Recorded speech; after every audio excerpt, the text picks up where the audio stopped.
السلام علیکم viewers, welcome to my YouTube channel BW Pakistan. Viewers, آج کل بہاولپور کے گرد و نواح میں دیہی علاقوں کی صورتحال جو ہے اس پہ میں آپ کو بتاؤں گا کہ دیہی علاقوں میں کیا ہو رہا ہے۔ اور دیہی علاقے بہاولپور کے گرد و نواح میں تو کیا تقریباً پورے پنجاب کے جو دیہی علاقے جاتے ہیں وہاں کا ماحول آج کل یہ ہوا ہے، ہر طرف لہلہاتے ہوئے گندم کے کھیت۔ اگر آپ پورے پنجاب کا ایریل ویو لیں تو آپ کو ایسا لگے گا کہ جیسے زمین پہ سونا بکھرا پڑا ہوگا، سونے کے رنگ جیسی گندم، سونے کے رنگ جیسی گندم کے لہلہاتے کھیت ایک خوبصورتی کا الگ ہی منظر پیش کر رہے ہیں۔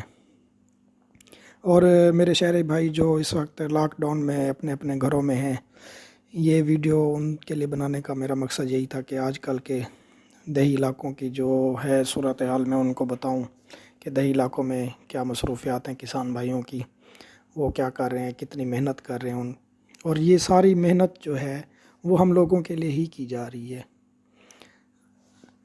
یہ دیکھیں، یہ مشین کے ذریعے فصل کی کٹائی ہو رہی ہے، یہ گندم کی فصل ہے، اس مشین کو ہارویسٹر کہتے ہیں اور دیہی علاقوں میں اس کو کچھ لوگ کمپین کا نام بھی دیتے ہیں۔ یہ سامنے اس کے بلیڈز لگے ہوئے ہیں، آپ کو نظر آ رہے ہوں گے، یہ گھوم رہا ہے، اس کے اوپر بلیڈز لگے ہوئے ہوتے ہیں۔ یہ بلیڈز گندم کو کاٹتے ہیں اور نیچے ایک بیلٹ ہے جو کہ اس کو اندر لے جاتا ہے، اندر مشینری لگی ہوئی ہے جو گندم کے دانے اور بھوسے کو الگ کر دیتی ہے۔ اسی طرح سے ایک یہ سٹوریج باکس بھی ہوتا ہے، جگہ بنی ہوئی ہے، یہاں پہ تقریباً کوئی 70 سے 80 من دانے محفوظ ہوتے ہیں۔ یہ سامنے جگہ نظر آ رہی ہوگی اور یہ بھوسا بھی نکلتا ہوا آپ کو نظر آ رہا ہے، یہ بھوسا الگ ہو رہا ہے، دانے الگ ہو رہے ہیں۔ اور ساتھ ہی میں جو لوگ دمہ یا استما کے مریض ہیں، سانس کا مسئلہ ہے جن لوگوں کو، ان کو بھی میں یہ تاکید کروں گا کہ ان دنوں میں گاؤں کا رخ نہ کریں، دیہی علاقوں کی طرف نہ جائیں۔ تقریباً پورے پنجاب میں آج کل ڈسٹ کا ماحول بنا ہوا ہے اور یہ ڈسٹ ان کے لیے بہت ہی خطرناک ہے، ان کو سانس لینے میں دشواری پیش آ سکتی ہے۔ اس لیے میں ان سے کہوں گا کہ وہ گھروں میں رہیں۔ ویسے تو لاک ڈاؤن لگا ہوا ہے، ہر کوئی اپنے اپنے گھروں میں ہے۔ اگر کسی کا کوئی پروگرام ہے بھی صحیح دیہی علاقوں کی طرف جانے کا تو اس کو منسوخ کریں اور اپنے گھروں میں رہیں، لاک ڈاؤن کی بھی پابندی کریں اور سانس کے مسئلے سے بھی بچیں۔ دیکھیں کتنا پیارا منظر ہے گاؤں کا، بہت ہی خوبصورت منظر ہے۔ میں نے پہلے بھی آپ کو بتایا کہ پورے پنجاب میں آج کل یہی دیکھنے کو ملے گا، بہت ہی خوبصورت سونے کے رنگ کے کھیت، یہ زمینیں الگ ہی منظر پیش کر رہی ہیں گاؤں کا۔ اس وقت جو گاؤں میں اور جیسے آپ دیکھ رہے ہیں مشین سے گندم کی کٹائی ہو رہی ہے اور ہمارے یہ کسان بھائی اس تپتی دھوپ میں محنت کر رہے ہیں، ہم لوگ اپنے اپنے گھروں میں بیٹھے ہیں اور اس دھوپ میں ہم لوگ باہر نکلنا بھی گوارا نہیں کرتے، اپنے گھروں کے صحن تک بھی نہیں جاتے۔ اور آج کا موسم تو تھوڑا سا اچھا ہے، بادل بھی بنے ہوئے ہیں۔ اور یہ ویڈیو مجھے وہاں کے ایک مقامی دوست ہیں مکی مدنی بھائی، مجھے انہوں نے بنا کے بھیجی ہے تاکہ یہ میں اپنے یوٹیوب چینل پہ اپلوڈ کر سکوں اور آپ لوگوں تک گاؤں کی صورتحال پہنچا سکوں۔ ماشاءاللہ بہت ہی پیارا منظر ہے، بہت ہی پیارا گاؤں ہے، خوبصورت۔ یہ دیکھیں، یہ کٹائی کے بعد نیچے جو بچا ہوا ہے اس کا بعد میں بھوسا بنایا جائے گا، اس کے لیے الگ مشین آئے گی۔ اور یہ ہمارے کسان بھائی مزدور جو یہاں کام کر رہے ہیں اور یہ مشین کے ساتھ آئے ہوئے لوگ 2-3 لوگ ہوتے ہیں، مینٹیننس کرنی ہوتی ہے، اس کا ڈیزل وغیرہ کا خیال رکھنا ہوتا ہے۔ تو یہ سب انتظار کر رہے ہیں کہ گندم کی کٹائی کب مکمل ہو اور وہ اپنی اجرت لے کے اپنے اپنے گھروں پہ جائیں اور کسان اپنی گندم لے کے اپنے گھروں پہ جائیں۔ اور اتنے گرم موسم میں مشین کے ذریعے کٹائی ہو رہی ہے، آپ لوگ اندازہ لگا سکتے ہیں یہ مشقت والا کام ہے، گرمی میں خالی رکا نہیں جاتا ہے اور کام کرنا پڑے۔ اور پھر یہ ڈسٹ، میں نے آپ کو پہلے بتایا یہ ڈسٹ بہت خطرناک ہے۔ اور یہ تو مشین کے ذریعے کٹائی ہو رہی ہے، لیکن ابھی کچھ ایسے لوگ ہیں جن کے پاس وسائل نہیں ہے، وہ ہاتھ سے کٹائی کرتے ہیں گندم کی، اور ایک مشین ہوتی ہے جسے تھریشر کا نام دیا جاتا ہے، وہ ٹریکٹر کے ذریعے چلائی جاتی ہے، اس کے تھرو بھوسا اور گندم کے دانے الگ کرتے ہیں۔ بہت ہی مشکل کام ہے ہاتھ سے کرنا، مشین سے پھر بھی ہے کہ بندہ جو ہے نا تھوڑا سا سہولت ہو جاتی ہے، مشین کام کر رہی ہے اور یہ ان کو گندم کے دانے جمع کر کے ٹرالی میں ڈال کے دیں گے اور وہ گھروں کو چلے جائیں گے۔ لیکن جو ہاتھ سے کٹائی ہے وہ بہت مشکل ہے۔ ایک تو یہ تپتی دھوپ، اوپر سے یہ گندم کے کھیت، کیونکہ یہ سوکھے ہوئے ہیں تو دھوپ سے یہ بھی گرم ہوئے ہوتے ہیں، یہاں پہ بہت گرمی ہوتی ہے۔ ہاتھ سے کٹائی کرنا، کٹائی کرنے کے بعد یہ پورا کھیت ہوتا ہے، جیسے ایکڑ ہو گیا، پنجابی لوگ اسے پیلیاں بھی کہتے ہیں، یہاں پہ پھیلی ہوئی ہوتی ہے، اسے اکٹھا کر کے اس کی گٹھیں باندھتے ہیں، ان گٹھوں کو ایک جگہ پہ جمع کرنا، اور پھر تھریشر آتی ہے، پھر اس کو اٹھا کے تھوڑا تھوڑا کر کے تھریشر میں ڈالنا۔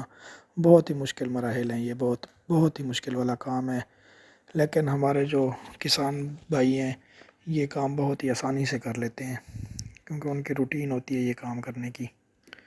اور یہ گندم کیونکہ گرمی میں پکتی ہے دھوپ میں، تو اس کے دانے اتنے گرم ہوتے ہیں کہ آگ کی طرح تپ رہے ہوتے ہیں۔ اور اس کے بارے میں یہی ہے کہ اس کو 3-4 دن، کم از کم نہیں تو ہفتہ 15 دن رکھا جاتا ہے، اس کے بعد اس کا پسائی کر کے آٹا بنا کے استعمال کر سکتے ہیں۔ اگر اس کو ابھی ہم جیسے یہاں سے دانے نکال رہے لے کے جا کے ہم فوراً پسائی کروا کے اگر ہم اس کی روٹی کھا لیں گے تو ہمارا پیٹ خراب ہو جائے گا، اتنی گرم ہوگی اس وقت یہ گرمائش اس میں سٹور کی ہوتی ہے۔ یہ دیکھیں، یہ مشین دوسرے راؤنڈ کے لیے گئی ہوئی ہے کٹائی کے لیے۔ اور ساتھ میں آپ کو یہ بتاؤں گا کہ یہ گندم کی فصل جو ہوتی ہے یہ 6 ماہ کی ہوتی ہے۔ یہ نومبر سے اس کی کاشت شروع ہوتی ہے اور اپریل میں اس کی کٹائی تقریباً شروع ہو جاتی ہے۔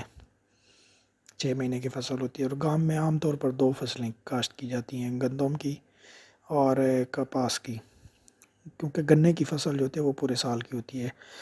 کچھ علاقوں میں گنے کی فصل کاشت کی جاتی ہے، وہ پورے سال کی ہوتی ہے۔ کچھ لوگ 2 فصلیں کاشت کرتے ہیں، گندم اور کپاس کی۔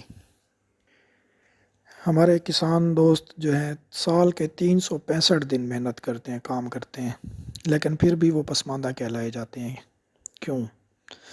کیونکہ ان لوگوں کو اس کی صحیح سے اجرت ہی نہیں مل پاتی۔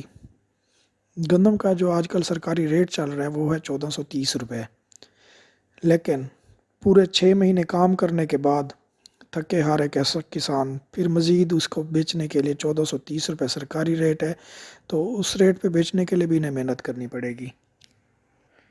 تو یہ اس انتظار اور اس محنت اور ضلالت سے بچنے کے لیے اپنی گندم 150 کم ریٹ پہ بیچ دیتے ہیں، جو کچھ منافع خور لوگ، بروکر جنہیں کہہ رہے ہیں، یا ذخیرہ اندوز، وہ خریدتے ہیں، اور وہ 1330 روپے پہ خرید رہے ہیں اس وقت۔ تو یہ لوگ اس سے بچنے کے لیے ان لوگوں کو ہی گندم اپنی بیچ دیتے ہیں، اپنا نقصان کر لیتے ہیں، اور اس میں ہی اپنی عافیت سمجھتے ہیں۔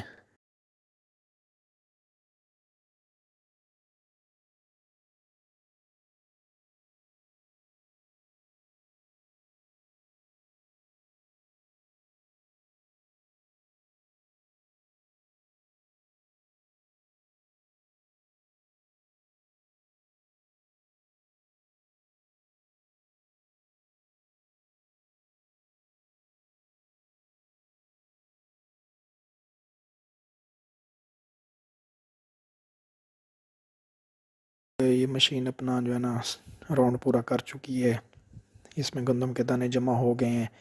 یہ اب آ کے دانے ٹرالی میں نکالیں گے۔ اوپر یہ پائپ آپ کو نظر آ رہا ہے، اس پائپ کے تھرو دانے ٹرالی میں نکالے جائیں گے۔ اور ظاہری بات ہے مشین بھی تھک گئی ہے، انسان تو تھکتے ہیں، مشین بھی تھک جاتی ہے، تو ابھی اس کی صفائی بھی ہوگی، اس کا آئل اور اس کا پانی وغیرہ بھی چیک کیا جائے گا۔ آگے بلیڈز کٹنگ کر رہے ہوتے ہیں تو بلیڈز میں بھی کچرا پھنس جاتا ہے، تو بلیڈز بھی صاف کیے جائیں گے تاکہ یہ دوبارہ اپنے کام پہ جا سکے، اپنی کٹائی پہ جا سکے۔ ابھی میں آپ کو دکھاؤں گا، یہ دیکھیں، یہ پائپ ٹرالی کی طرف آیا، پائپ کو ٹرالی کی طرف موڑ رہے ہیں، پیچھے ہینڈل لگا ہوا اس کو گھماتے ہیں۔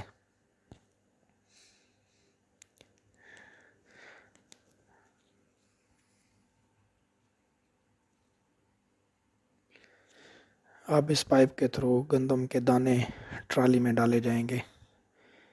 دیکھیں دیکھیں، وہ دیکھیں، وہ آگے دانے، ٹرالی کے دانے آ رہے ہیں، اور اتنے پریشر سے آ رہے ہیں تو ان کے اندر جو مٹی ہے یا ڈسٹ ہے وہ خود ہی دور ہو رہی ہے، دیکھیں اڑتی ہوئی دکھائی دے رہی ہوگی۔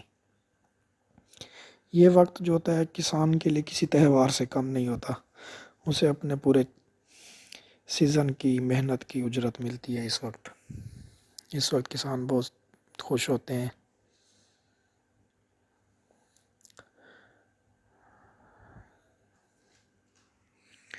اور یہ اناج آپ دیکھ رہے ہیں گندم کے دانے، تو مجھے ایک بات یاد آئی ہے، وہ بھی میں آپ سے شیئر کروں گا.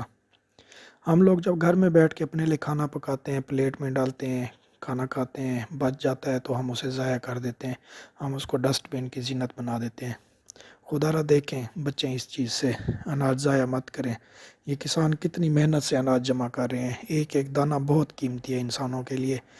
باقی ہر چیز کے بغیر تو انسان زندہ رہ سکتا ہے، اناج کے بغیر نہیں رہ سکتا.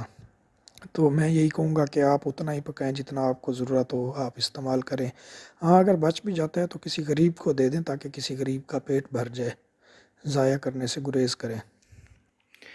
تو آپ کسی غریب کو کھانا کھلائیں گے تو آپ کو اللہ پاک اس کا اجر ضرور دے گا انشاءاللہ. ابھی میں آپ کو دکھاؤں گا کہ مشین کی مینٹیننس کیسے کی جاتی ہے، اس کی صفائی کیسے ہوگی، بلیڈ کیسے صاف ہوں گے. تو ساتھ ساتھ جو ہے نا، ایک ہمارے بھائی ہیں، ان کو بہت پتہ لگتا ہے، وہ بھی آئیں گے اناج چیک کرنے. یہ دیکھیں، یہ آ گئے، یہ چیک کر رہے ہیں دانہ اچھا ہے یا نہیں. یہ اٹھا کے دیکھا، یہ دیکھتے ہیں دانہ باریک ہے، موٹا ہے، کیا ہے. تو انہوں نے یہ چیک کیا. انشاءاللہ نئی ویڈیو میں آپ کے ساتھ ملوں گا. اور اس طرح کے مزید اچھے کانٹیکٹ کے لیے آپ میرا چینل سبسکرائب کریں. اگر ابھی تک سبسکرائب نہیں کیا تو ضرور سبسکرائب کریں، بیل کے آئیکن پہ کلک کریں تاکہ میری ہر آنے والی نئی ویڈیو آپ لوگوں تک پہنچ سکے. یہ بھائی دوبارہ آئے ہوئے ہیں، لگتا ہے پہلے دانے کم اٹھائے تھے، پتہ نہیں چلا ہوگا. دوبارہ تسلی کر رہے ہیں. ماشاءاللہ بہت اچھا اناج ہے، مجھے یہاں سے دیکھ کے اندازہ ہو رہا ہے بہت اچھا اناج ہے. دانے بہت اچھے ہیں، موٹے ہیں. ڈیکوریشن اور کچھ لوگوں کو پسند ہوتی ہے ڈیکوریشن. یہ دیکھیں، یہ ٹرالی کی ڈیکوریشن کیسی کی ہوئی ہے. ماڈل، فارم، نور پر نرنگا، ڈرائیور، امفیاز. یہ دنیا ہے دل والوں کی. واہ کیا بات ہے. واقعی بات تو سچ ہے، یہ دنیا ہے دل والوں کی، لیکن آج کل اس بات کو کوئی نہیں مانتا میرے بھائی. یہ دیکھیں مینٹیننس ہو رہی ہے، صفائی کی جا رہی ہے بلیڈوں کی. چلیں، یہ تو چلتا رہے گا مینٹیننس. نیکسٹ ویڈیو میں ملے گی انشاءاللہ. جب تک کے لیے میں آپ سے اجازت چاہوں گا، مجھے اجازت دیں. اللہ حافظ.